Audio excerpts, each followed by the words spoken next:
আসসালামু আলাইকুম। লিপি কুকিং রেসিপিতে সবাইকে স্বাগতম জানিয়ে শুরু করছি আজকের রেসিপি। আজ আমি আপনাদেরকে তৈরি করে দেখাবো ডিম পেঁয়াজের পাকোড়া।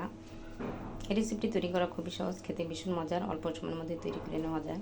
তো চলুন দেখে নিই পুরো রেসিপিটি। তো এখানে ডিমটা আমি সিদ্ধ করে একটা ডিম 4 ভাগ করে নিয়েছি। আপনাদের ইচ্ছা মতো পিস করে নেবেন। তো এইখানে নিয়েছি আমি ডিম পেঁয়াজের চপ বানানোর জন্য পেঁয়াজ কুচি, আর পেঁয়াজটা একটু বেশি করে নিতে হয়।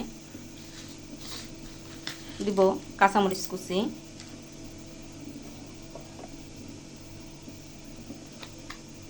দেবো ধনিয়া পাতা কুচি,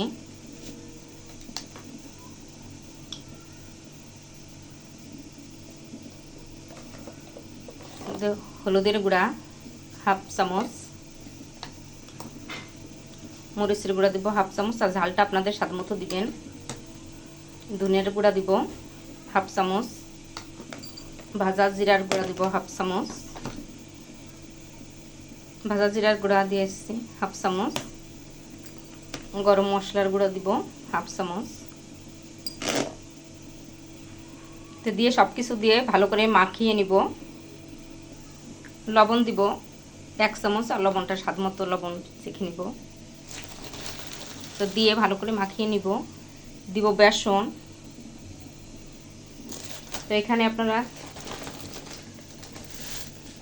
দিব ময়দা। তো এখানে চাইলে আপনারা কর্নফ্লাওয়ারও দিতে পারেন। তো আমার অনেকের ঘরে কর্নফ্লাওয়ার থাকে না, এই জন্য আমি ময়দা দিয়েছি। আর কর্নফ্লাওয়ারটা আপনার যে কোনো মুদি শপে পেয়ে যাবেন। সব কিছু দিয়ে ভালো করে মাখিয়ে নিব।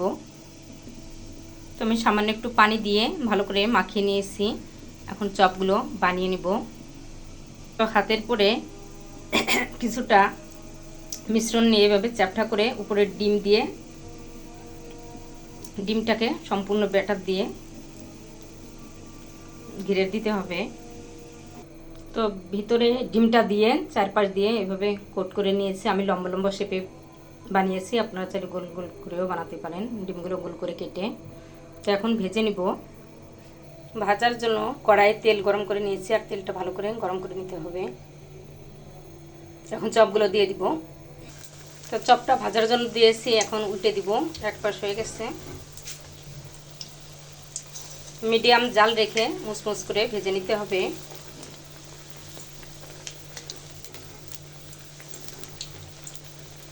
তো পাশটাও এভাবে লাল করে ভেজে নিব। চপগুলো ভাজা হয়ে গেছে, এখন তুলে নিব।